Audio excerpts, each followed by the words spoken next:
Okay, let me find. Okay, go ahead and introduce her. Okay.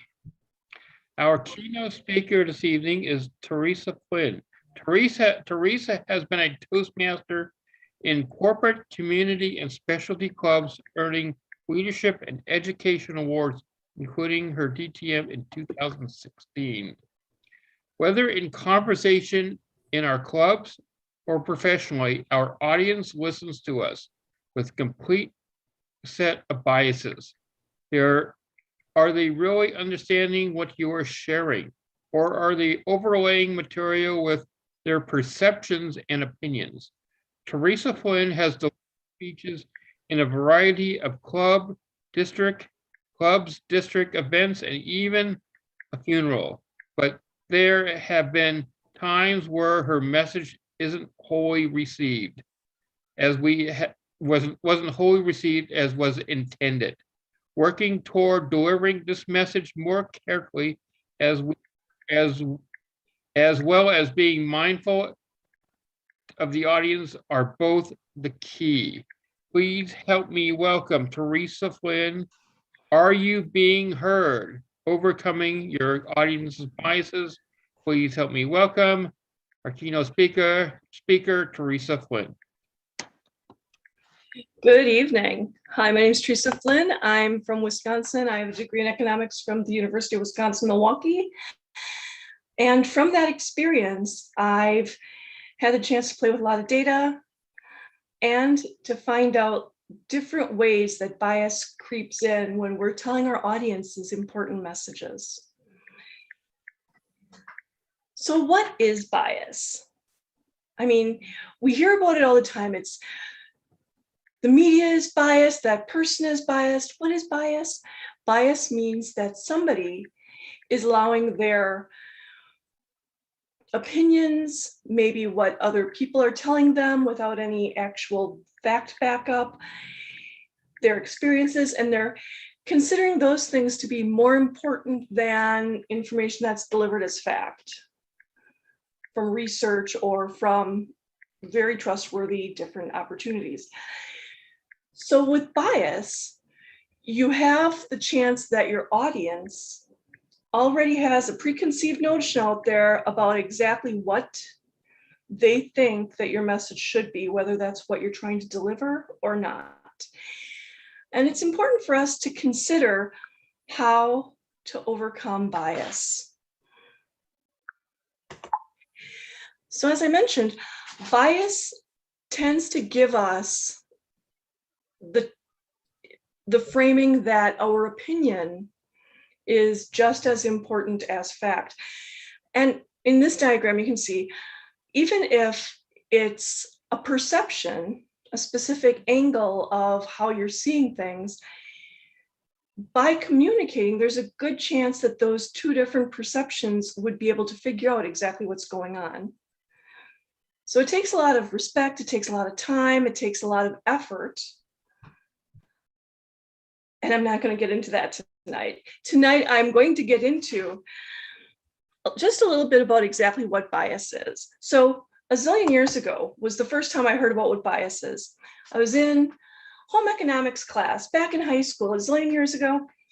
And I was taught that when you create a skirt and you lay out your pattern, it has to be lined up with the way the fabric is created, because those threads that run through the fabric provide the structure.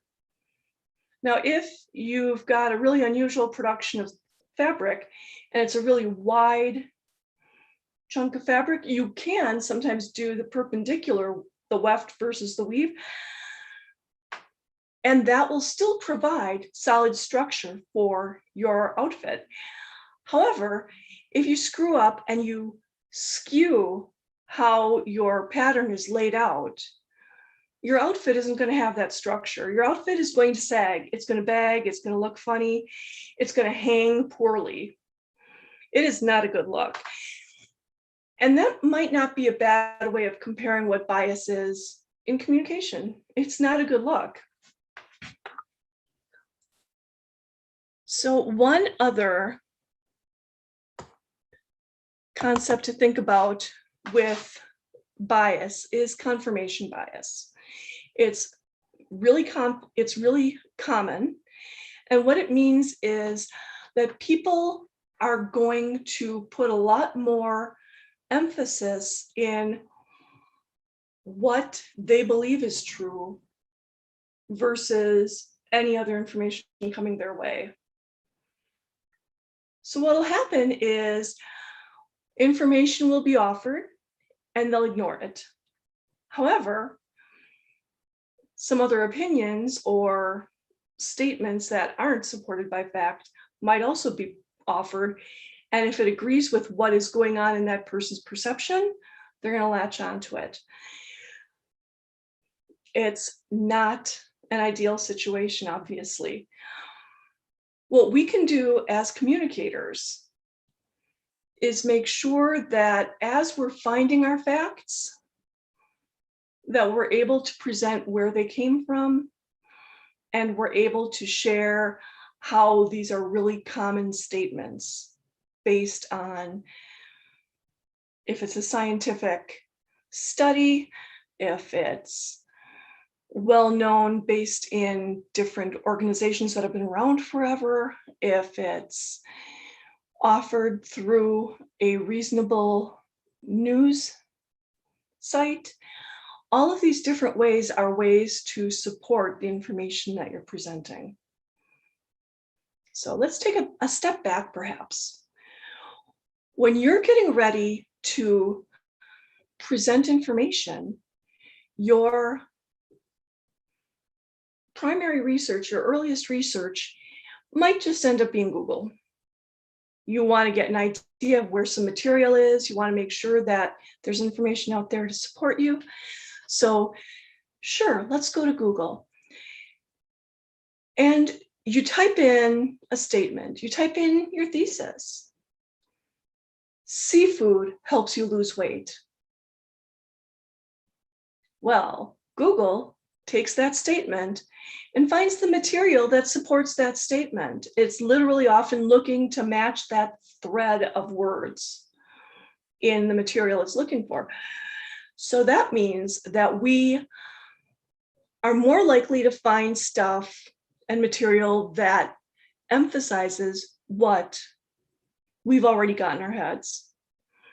It's actually a really computerized version of this type of bias. And because we don't see additional material, we might think, hey, we're fine. Of course, seafood causes weight loss.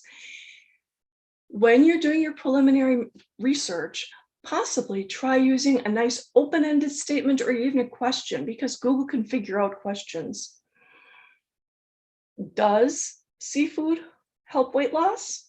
Or seafood and weight loss?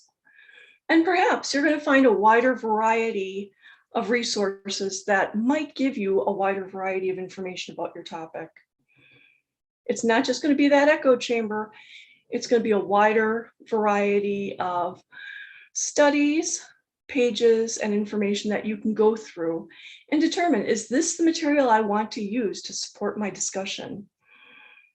So as you're going through those pages, what you can do to make sure that your material is robust and can actually maybe be used by a lot of different people as a reliable resource is find out if it's a study, if it's a medical study, did it engage hundreds of people?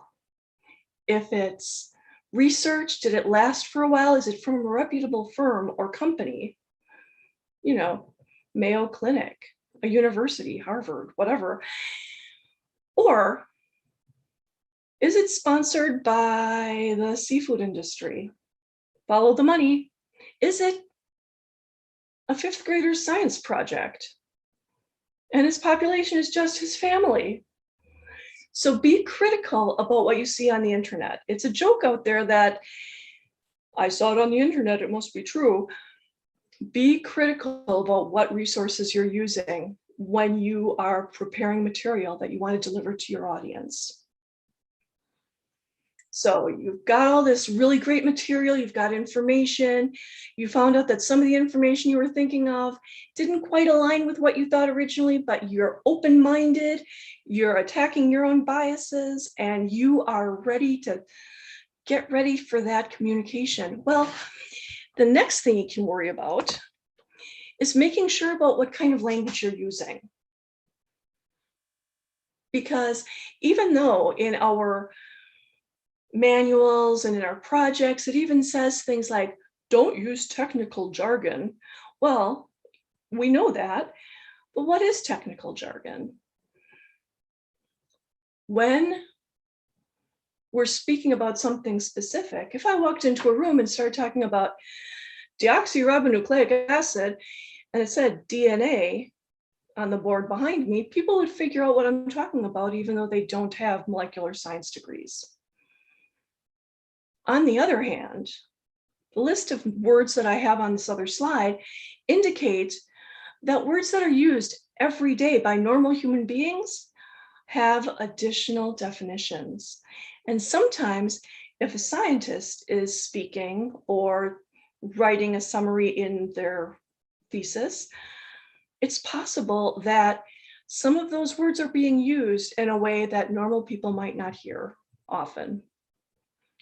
Example, aerosol.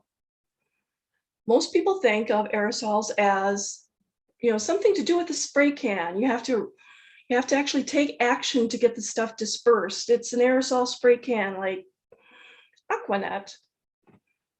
Is Aquanet still around? But the thing is aerosol is really just that dispersal, that process of where things are distributed through, especially the air, usually through water droplets. So if I said, we studied the aerosol dispersal in the restaurant to see who had a greater probability of catching COVID, well, I know that I'm just talking about airflow, but it's possible some of my readers who might be out in the general public might be thinking, an aerosol, they sprayed COVID at people. It's a bias, and it's just because that's how they use language, and that's how we use language. There are some other really common words that can be translated differently depending on where you're using it. That positive trend thing is a big one. Frequently, if people say that there's a positive trend, they want to think that there's something happy happening. But reality, we're looking at the first or second derivative, it's increasing, it's a positive trend. So if you say there's a positive trend in children's cancer, it means completely different things to a statistician versus a parent. So be aware of how you use your language as well.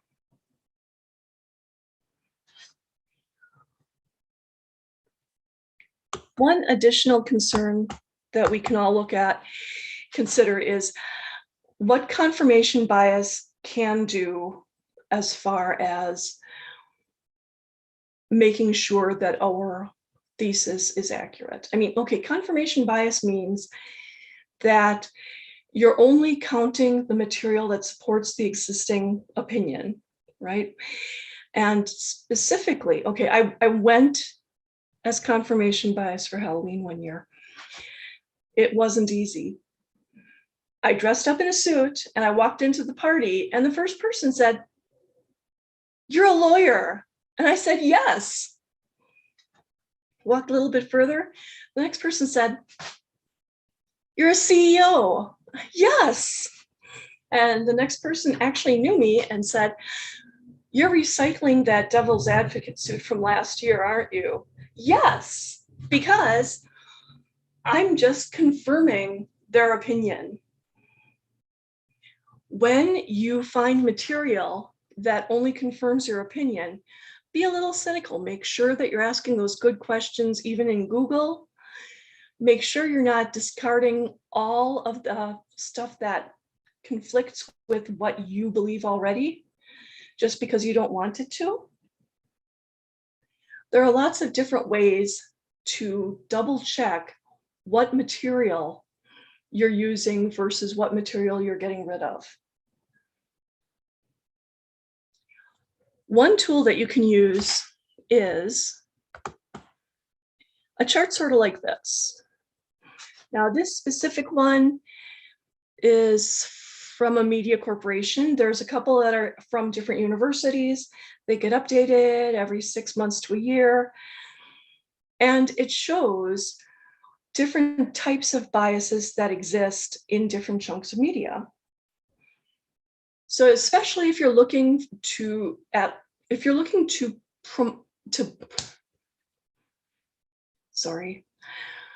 especially if you're hoping to present on a current topic, you can't say, I only want to find information on long-term analyses because it happened a month ago. I only want information that comes from established institutions because you know what, Harvard's probably not doing a study on this right now. But if you go to media and you take a look at a chart that's similar to this, you'll probably get a good idea about where some of these opportunities exist. So at the very top of this chart, it shows very factual media outlets. So there's AP and Reuters. I see BBC up there. They have research staffs. They have a lot of different people they can call up and double check to make sure they're reporting accurate information. It's fact-based.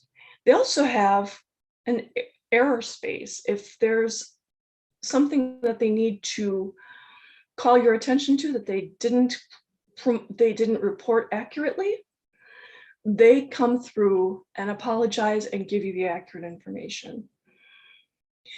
So a little bit further down, there's some other groups, and they still do their own research.